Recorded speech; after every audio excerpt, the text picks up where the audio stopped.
When you think of ancient Greece, what pops into your head? Probably mythic gods, heroes, maybe guys in togas, right?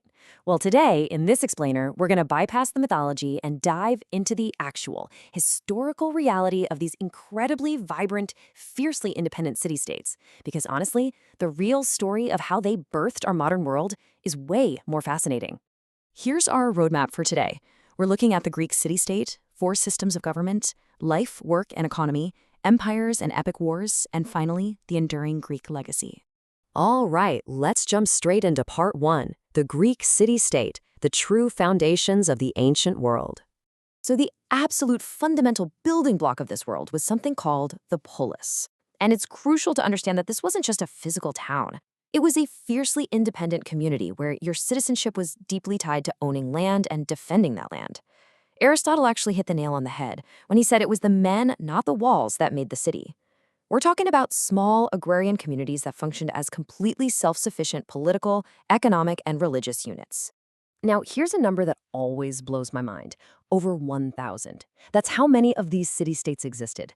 The sheer scale of fragmentation is just staggering. See, there was no single unified country called Greece. Instead, you had over 1,000 of these fiercely independent communities spread all across the Mediterranean and the Black Sea. And while most of them had incredibly small populations, they all zealously, and I mean zealously, guarded their own autonomy and their unique local identities. Moving right along to Section 2, four systems of government. Basically, who should rule and how? The ancient Greek world was basically a giant laboratory for political experiments, all running side by side. We typically see four main systems here. First, democracy, most famously in Athens, where male citizens actually held the power. Then there's monarchy, like in Sparta, which bizarrely had dual kings ruling together. Third is oligarchy, where a select, usually wealthy group ruled, like we saw in Thebes. And finally, tyranny, where a sole ruler seized power unconstitutionally. But what's really wild about this? These systems weren't static. They often shifted and evolved within the exact same city over time. Okay, we actually need to bust a major modern myth right here. When you hear tyrant, you probably think of an evil dictator, right? Well, an ancient Greek tyrant wasn't necessarily that at all. A tyrant was simply a ruler who operated outside the traditional constitution. In fact, many of them, like Pisistratus in Athens, were actually kind of benevolent. They built massive public works, centralized the justice system, and even supported poor peasants against wealthy aristocrats. Ironically, by breaking the power of the old noble families, these tyrants often paved the way for the democracies that followed. So, as you can imagine, these differing systems created radically different societies. Take Athens and Sparta, for example. It's like night and day. On one side, you have Athens, a massive naval empire, a direct democracy, and this buzzing cultural hub of arts and philosophy. On the exact opposite side, you have Sparta, a supreme land-based military powerhouse ruled by those dual kings and councils and entirely reliant on the forced labor of subjugated people known as helots just to keep their strict military machine running. That brings us to Section 3, life, work, and economy. Let's look at the gritty reality of ancient survival. You know, we love to celebrate Athenian equality and democracy, but when you break down the numbers, the actual voting body, meaning free adult male citizens, was just a tiny sliver of the population. We're talking maybe 15%. The vast majority of people, around 85%, were women, slaves, and resident foreigners called metics. And none of those groups had any formal political voting rights whatsoever. And away from all those beautiful marble temples, daily survival was incredibly grueling. Up to 80% of workers was tied up in intense subsistence farming, just scraping by to secure a basic core diet of barley, olives, figs, and wine. It's also absolutely crucial to point out that women were the true backbone of the economy. The entire textile industry, which was extremely labor-intensive, was driven entirely by women across all social classes. Add to all this the fact that life was incredibly short, child mortality was super high, and only about 20% of the population lived to see their 50th birthday. It was a tough world. But despite those harsh realities, a few city-states managed to grow massively wealthy. Athens, for instance, completely transformed from a simple farming polis into a giant Mediterranean trading hub. But how did they actually fund that empire? Well, they used the brutal, mass slave-operated silver mines at Lauranian. They used that silver to finance their massive naval fleets and to import the tons of grain they desperately needed to feed a population that had just grown way too large for the local land to support. All right, let's zoom out a bit for Section 4, Empires and Epic Wars, the struggle for hegemony. If you look at the grand timeline, Greek history is basically a picture of relentless, non-stop conflict.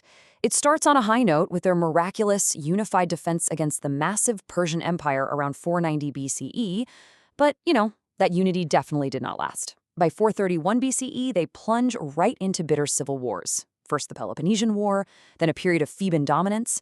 All this infighting completely exhausted the city-states, eventually leaving them sitting ducks for the Macedonian conquest by Philip II and his son Alexander the Great. The real turning point in all of this was undoubtedly the Peloponnesian War. It's fascinating, really. This was a devastating, nearly 30-year conflict, fueled by Athens getting a little too imperially ambitious, and Sparta being incredibly paranoid about it. And it completely upended the balance of power. Sparta's land forces, eventually funded by Persian gold to build their own fleet, completely crushed the Athenian naval empire. That defeat effectively ended the golden age of Athens for good. So decades of this brutal civil war basically broke the Polis system, and that paved the way for what we call the Hellenistic shift. Step 1, Philip II of Macedon swoops in and unifies Greece by force, using a highly professional standing army. Step 2, his son, Alexander the Great, completely destroys the Persian Empire. And step 3, through Alexander's massive conquests, Greek culture, language, and governance spread like wildfire all the way to India. This completely killed off the era of the tiny city-state and birthed the Hellenistic era, which was dominated by massive, sprawling empires. And that brings us to our final section, Part 5, the enduring Greek legacy, or what the Greeks left behind for the rest of us. What is truly remarkable about these people is that their intense competitive spirit and drive for self-governance accidentally birthed the foundational pillars of Western science, art, and philosophy. I mean, think about it. They gave us a phonetic alphabet with actual vowels, which completely democratized reading. They gave us heavy hitters like Plato and Aristotle, who essentially laid the groundwork for logic, metaphysics, and ethics. You've got guys like Herodotus and Thucydides literally inventing the objective critical study of history. And they even created the public theater, both tragedy and comedy, as a genius way to publicly debate politics and human nature. There's this fantastic quote from the Athenian statesman Pericles from 431 BC. He said, "Athens' constitution is called a democracy because it respects the interests not of the minority, but of the whole people."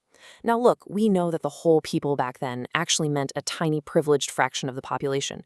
But even with its deep ancient flaws, this was the exact moment in human history that introduced the incredibly radical concept of civic equality, collective self-governance, and the rule of law over the rule of kings. So, as we wrap up this explainer, I want you to take a second and look around your world today. From the phonetic alphabet you're reading right now, to the architecture of our government buildings, to the democratic ideals we constantly debate, how much of your modern life is essentially Greek? It's pretty amazing to consider just how deeply the mechanics of the ancient polis are still running in the background of our everyday lives. Keep questioning the world around you, and we'll see you next time.